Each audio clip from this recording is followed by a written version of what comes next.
Em podcasts anteriores, tenho dito que as três artes do Trivium se combinam para formar a arte da linguagem e do pensamento.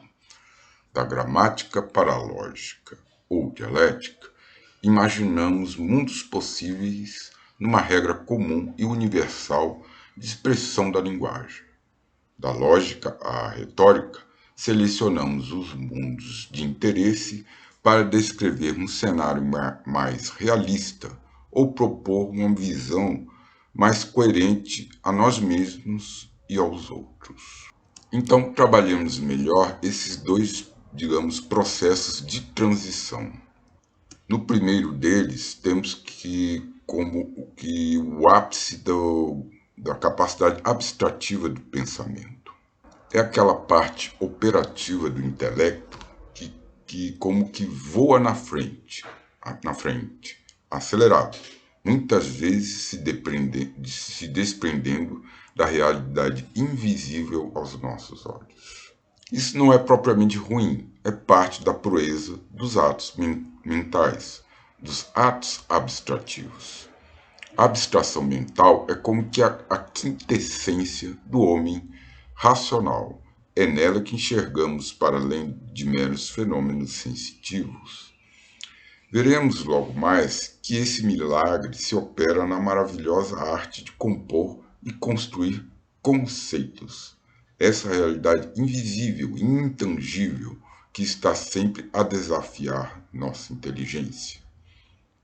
Efetivamente, o conceito e a memória, juntos, fundamentam nada menos que a estrutura de nossa visão de mundo, homem, cosmos, Deus, etc, etc. Aproveitando o sucesso do filme Duna 2, digressamos algo da profundidade do livro escrito em relação ao que se vê nas entrelinhas do filme de Hollywood, lançado este mês de março. No tema deste podcast, confrontaremos as três artes do Trivium com a arte de cinema. Mas observem o nosso subtítulo, que temos como subtítulo A Vitória da Escuta. Por quê? Porque neste breve espaço pretendo mostrar que Aristóteles tinha razão quando priorizou o processo de escuta ao da vista sensitiva, da visão. Minha intenção é modesta, é tão somente fazermos nos despertar do sono da Matrix de nossos tempos, com toda essa parafernália técnico-visual que temos hoje. Então, nossos ouvidos recebem ondas sensitivas, assim como a vista capta as ondas de luz, mas a operação que se segue é potencialmente muito mais elaborada, pois a audição exige elaborações abstratas de entendimento. O cinema não deixa de ser uma arte retórica, no sentido de transmitir uma motivação, de despertar algum sentimento extra, de oferecer uma intenção de valor, nova ou já existente à nossa memória. A mídia audiovisual tem essa propriedade de intensificar quase instantaneamente sentimentos latentes na alma. A jornada do herói, naturalmente, é um desses sentimentos. Estão lá, ainda que um tanto adormecidos pelas tarefas do cotidiano, da vida moderna e pragmática. Veja-se que a jornada do herói, imortalizada em filmes clássicos como Ben-Hur ou Spartacus, chegou de vez, chegou para ficar nas sagas de ficção científica. Eu, pessoalmente, conheço pelo menos dois amigos, na verdade um amigo e uma amiga, que nem sequer gostam muito de cinema, por incrível que pareça. Mas eu compreendo com o politicamente correto que hoje carrega, que está carregado, né, as narrativas do cinema, eu até concordaria. Mas deixemos de lado a pílula azul do politicamente correto. Analisemos filosoficamente a coisa toda, dialeticamente, como que ao modo de Mário Ferreira dos Santos. A modernidade valoriza o que, se não a coisa extensa, a matéria, o bem-estar, etc, etc. Há aí uma tensão entre a prática e a teoria, ou entre o operar e o contemplar. A simbologia maximamente universal da Bíblia, por exemplo, já nos dá uma pista, a da proporção entre trabalho e descanso, proporção de 1:6. Ocorre que a tensão é entre algo facilmente mensurável e a coisa intensa, o que é propriamente o valor, o valorável, com o tempo e com a maturidade dos saberes. Pelo simples senso comum, todos já sabem que a sabedoria é um caminho de árdua conquista. Depois de 3 anos, finalmente saiu Duna 2. E mesmo para aqueles que não são muito fãs, eu recomendo mesmo. Lá, a jornada do herói em Paul Atreides se dá em saltos do enredo. Em 3 horas de filme, saímos das cavernas para a conquista do Império Intergaláctico. Lá temos a jornada do herói em Paul Atreides, uma jornada acelerada que se dá em saltos do enredo. Em apenas 3 horas de filme, apenas entre aspas, nosso herói sai das cavernas de Duna, das areias, para a conquista do Império Intergaláctico. Em meu podcast anterior, tentei mostrar como tal conquista também foi historicamente feita pelos jesuítas, entre o Império dos Príncipes da Alemanha, Holanda e Inglaterra. Agora vou mais além. Também foi a conquista de Carlos Magno, após 4 ou 5 séculos de apurados estudos feitos por monges sobre a cultura pagã, grega, latina e oriental. De tudo isso, abro um parênteses aqui. Se vocês quiserem conhecer a influência da tradição oriental nesses trabalhos, consultem logo que puderem o site do professor Scott Payne, um trabalho extraordinário de quem entende do babado. Fecha parênteses. Historicamente, sabemos que foi o resultado do trabalho de copistas habilidosos no silêncio das suas celas. Somente depois disso, o grande sábio Alcuino, trazido lá da Grã-Bretanha para a Alemanha de Carlos Magno, no século IX, pôde estruturar seu sistema educacional, inclusive mantendo e melhorando ainda mais a estrutura das 7 artes liberais do Trivium. Ora, pois, sabemos que Star Wars se inspirou em Duna, que por sua vez se inspirou no Senhor dos Anéis. Mas a essência da saga, como de todo épico, provém dos grandes símbolos da narrativa retórica. Tolkien, ao seu modo imaginativo, sempre quis transmitir essa essência da chamada res intensa, em latim, coisa intensa. A coisa qualitativa, o valor invisível e transcendental, que vai sendo transmitido pelas gerações via memória e tradição. Nessa frutuosa combinação, temos que a arte de compor diálogos no cinema foi perdendo sua valorosa guarda para efeitos audiovisuais. Vejam só, quantas vezes nós nos deparamos com um filme que foi visto há 3, 4 anos atrás, e nós revemos aquele filme e só lá pelo meio, quase no final do filme, nos lembramos de que ele já tinha sido visto. Não acaba sendo isso uma espécie de entorpecimento da memória? Então voltemos urgente para a pílula vermelha. Onde entra aí a palavra das palavras, a palavra enquanto conceito. Aí está a base do salto do reino da quantidade, o reino das matemáticas, para o da vida concreta, dos algoritmos determinísticos, operativos, para a deliberação sábia, fruto da experiência e do cultivo silencioso da alma. E como não incluir nisso a meditação diária? Ao contrário dos números de conotação um para um, determinística, funcional, bem ao gosto dos sistemas computacionais, nos conceitos temos a diversidade dos significados, a elasticidade em suas designações, cenários e signos denotativos, de conotação um para muitos. A quintessência do conceito abstrativo está em compor a complexidade de mundo, homem, cosmos, etc. É claro que sua eficácia depende de alguma estrutura doutrinal. A de Tomás de Aquino dependeu dos conceitos de potência e ato e dos conceitos de causa, das quatro causas aristotélicas, por exemplo. Não vou entrar nessa seara, espero ter outros momentos para isso. Importa agora entender que nenhuma infraestrutura, como dos algoritmos de inteligência artificial, se sustenta fora de sua caixinha de conhecimentos da res extensa, de coisinhas mensuráveis e tangíveis. Na segunda parte deste podcast, darei alguns exemplos práticos entre bens tangíveis e intangíveis na economia.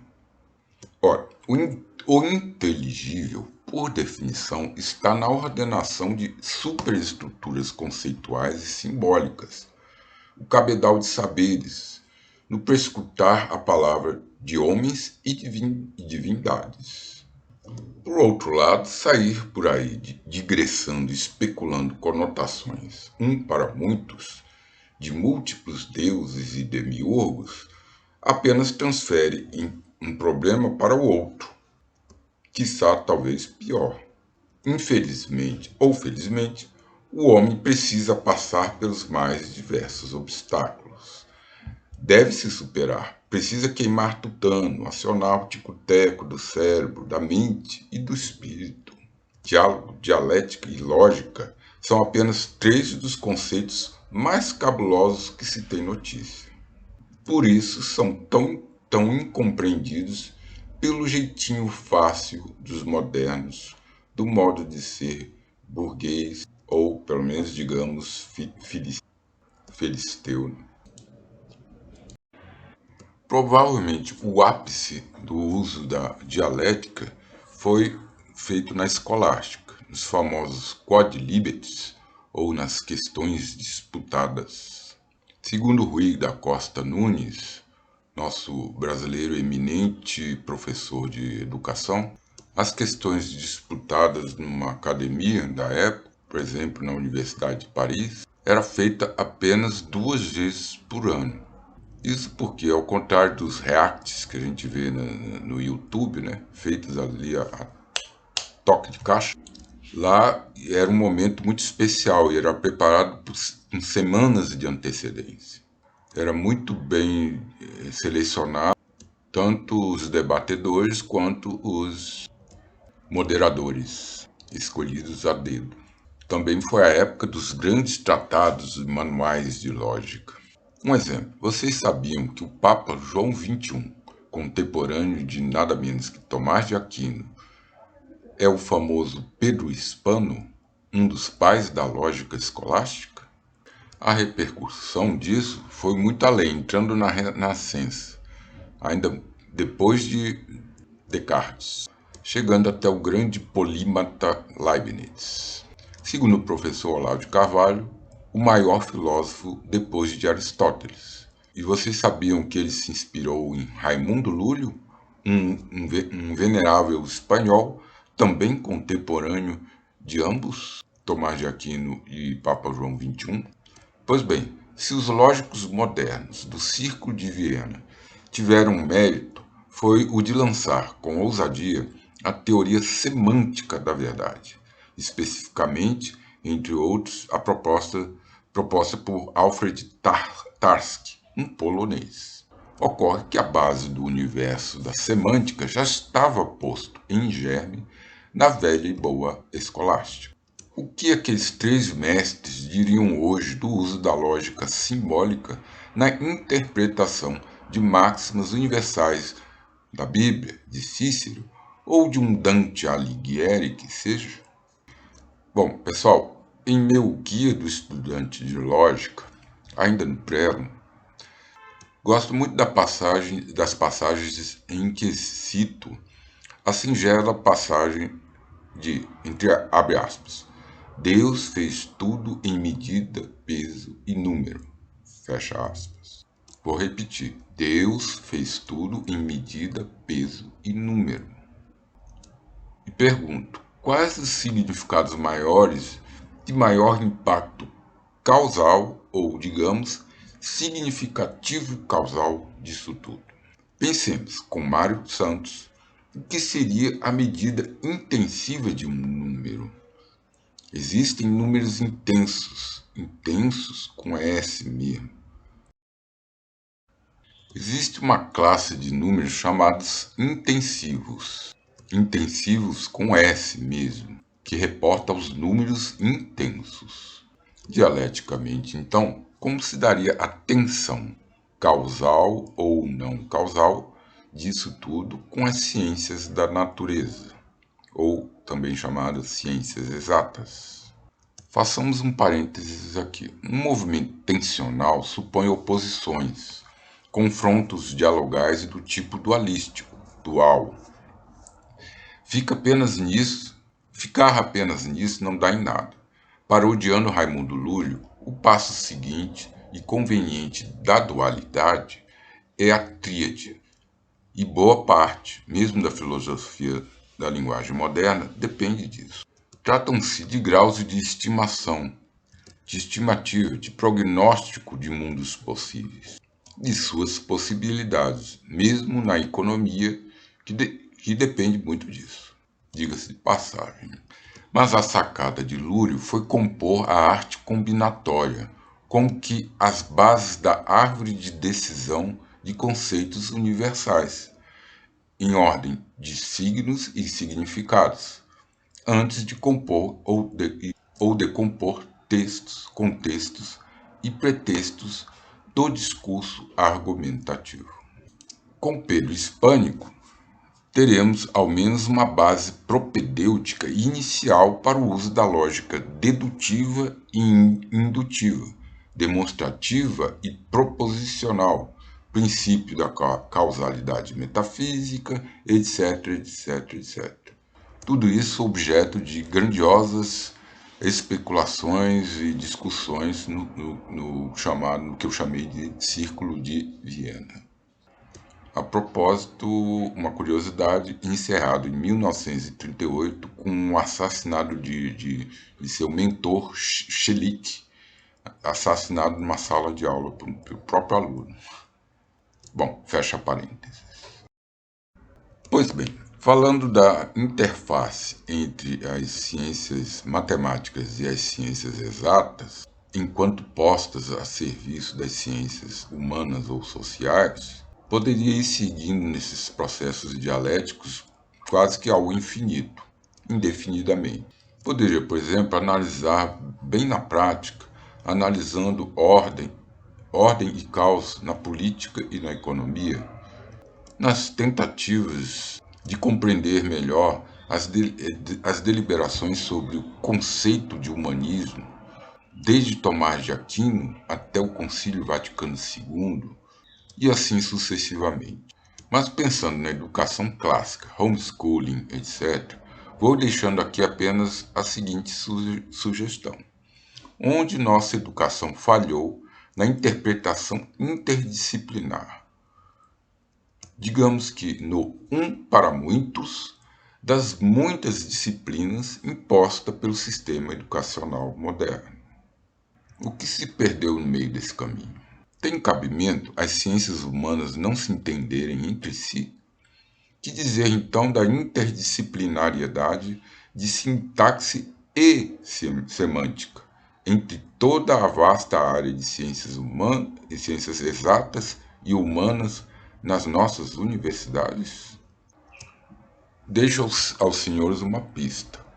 Os algoritmos de inteligência artificial somente dão peso, medida e número pela mera sintaxe de símbolos simples, muito simples, de adição, de multiplicação, divisão, etc, etc. Como não avançar na semântica ou hermenêutica, senão com boa memória, vocabulário respeitável e uma boa disposição para a escuta atenta da palavra? Em alguns dos meus primeiros podcasts, falei da aplicação do Trivium, de sua aplicação geral na educação, mas também como um método operacional mesmo, na própria leitura de livros. Confiram lá. Falando em palavras, logos, da palavra de Deus à narrativa dos épicos, textos do gênero tragédia e comédia são grandiosas fontes da arte do cinema. Aí a jornada dos heróis é o elemento chave de sucesso em ambos os gêneros literários, palco de boas películas, de bons dramas.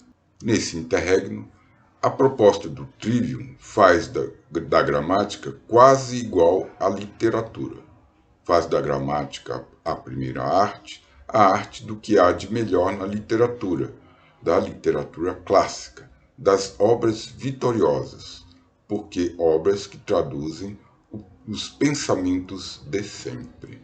Como diria Irmã Joseph, em seu livro O Trivium, os pensamentos ganham corpo na arte da linguagem. A propósito, o livro da Maria Irmã Joseph é praticamente obrigatório para quem quiser entender o Trivium e ensinar o Trivium. É isso aí. Quem viver, verá. Seja você também um vitorioso. Na sequência, aos persistentes, vou dar um exemplo de uso prático da arte da escuta, na mais árida das disciplinas sociais, nada menos que na economia. Aos demais, até a próxima, se Deus quiser. Vamos agora a um estudo de caso. Como prometi, na área da economia.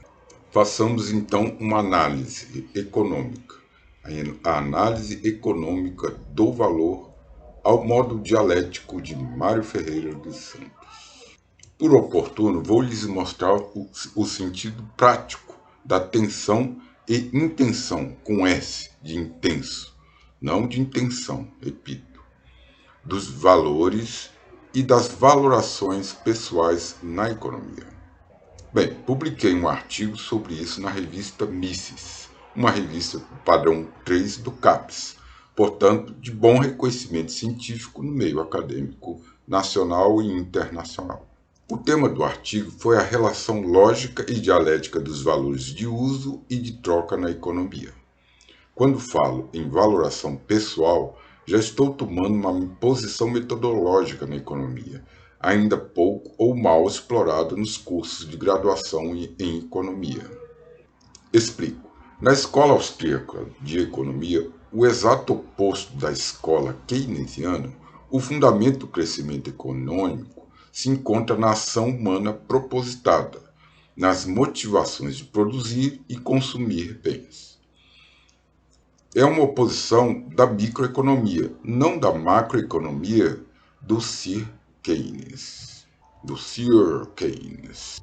Ora, a tensão entre o micro e macro não é ilegítima. Faz parte da complexidade da atividade econômica a nível global e local, regional ou globalizada. O que não vale é a perspectiva de sobrevalorizar o macro, superestimando o poder do Estado. Esse é o truque de Keynes. Digo mais, um truque vil, sejamos francos, da constante K de capital e do tal do G, dos supostos investimentos do Estado, do governo, na sociedade. Basta o uso do senso comum para perceber que o capital é um tanto quanto dinâmico, não estático, não constante. E que o capital aplicado pelos governos é um recurso que já foi anteriormente subtraído dos investidores via impostos, dos investidores que efetivamente estariam em livre competição. Impositivamente, por força da lei, o governo retira esse recurso para ser aplicado em quê? Em monopólios dos amiguinhos do governo, dos amiguinhos do poder. Ora, o valor de troca é medido pelos preços praticados na sociedade. É o resultado de uma infinidade de transações, mormente espontâneas, de uma infinidade de agentes de produção e consumo. Governo nenhum pode controlar isso sem estancar de vez o crescimento econômico. Por outro lado, temos os valores de uso, a valoração de bens ditada pelos consumidores. Obviamente, a apetência do valor espontâneo das famílias numa sociedade minimamente livre, que se possa pelo menos dizer não escrava. A apetência em si já é uma estimação de valor. E é dessa estimação que os empresários vão mobilizar todo o seu capital e seus investimentos, de maior ou menor risco. Baseei meu artigo, sobretudo, no livro de Mário Santos, de seu manual, entre aspas, de lógica, chamado Lógica e Dialética. Na verdade, um pequeno trecho, um artigo final, como que num estudo de caso de seu manual de lógica. Então, o que temos aqui? A motivação maior de bens dados por coisas intensas, a apreciação qualitativa de bens onerosos. Nos mercados mais maduros, o que acontece? Os preços, os valores numéricos, o valor objetivado, a coisa quantitativamente colocada e formalizada, vai sendo consolidada entre empresários e assalariados. De modo de dizer geral, assalariado aqui inclui também servidores autônomos, inclusive aquele motorista de Uber ou vendedor de cachorro-quente na rua. O resultado é que a tal mão invisível de Adam Smith não é tão invisível assim. Não tem magia alguma aí. É o maravilhoso resultado de ponderações intangíveis da mente de todos. Um poder ou uma capacidade que impulsiona as ações resolutivas, firmes e constantes, que o levam a pôr a mão na massa e aceitar a onerosidade de bens escassos. Lembremos que a escassez de bens é o objeto mesmo da disciplina da economia. Todos seguem labutando com o suor de seu rosto, conforme o mandamento divino de sempre. Trata-se, ao fim e ao cabo, da lógica da sobrevivência. Agora, confrontemos esta perspectiva metodológica da lógica da mera sobrevivência com os demais valores do homem. O que está em jogo agora é a própria palavra bem, seu próprio conceito, o quid est de bem. Onde temos a essência disso? Acaso se consuma na valoração de ouro, prata e moedas de troca? De forma alguma, o conceito de bem é metafísico. Não se aposta a felicidade em bens materiais, e sim na contemplação de uma bela obra mais concreta, por exemplo, como a tela de um Rembrandt, ou na serenidade de um concerto mais abstrato, como de Bach, ou ainda na compreensão mais abstrato-concreta de uma boa obra literária. Pensemos, por exemplo, nas três vias de salvação das almas: inferno, purgatório e paraíso, numa obra como da Divina Comédia. O método de Mário Santos é isso, a arte da concreção, do latim concretere, do construir com, da construção e concretização voluntária, onerosa, amorosa e relacional, portanto, coparticipativa. Acaso o sucesso econômico e social das famílias está na riqueza de bens tangíveis, palpáveis? Jamais. A vitória final, física e metafísica, está no logos, no quid est ou na essência da palavra com P maiúsculo. Aí, bem e bondade se confundem. Mário vai além, nos lembra a valoração dos logoi. Em latim, logoi é o plural de logos. São as palavras e os conceitos mais universais. Mais ou menos universais, em gradações de universais. Porém, mesmo os menos universais, se assim podemos dizer, são bens que transcendem a lógica da sobrevivência. Como diria o Olavo de Carvalho, daqueles que contemplam o gênero do discurso mitopoético. Bom, mas aí partimos para águas muito mais profundas. Hoje, 25 de março de 2024, estamos iniciando a Semana Santa. Fica a dica aqui então de contemplação das Sagradas Escrituras. Recomendo particularmente Gênesis, Jó e o Evangelho de São João, para fechar bonito na questão metafísica. Pessoal, deixem seu comentário. Conforme demanda, a demanda de seu valor de uso, não tanto de troca, por exemplo, de monetização no YouTube, desenvolvo melhor o tema em pelo menos 2 ou 3 podcasts. Abraços.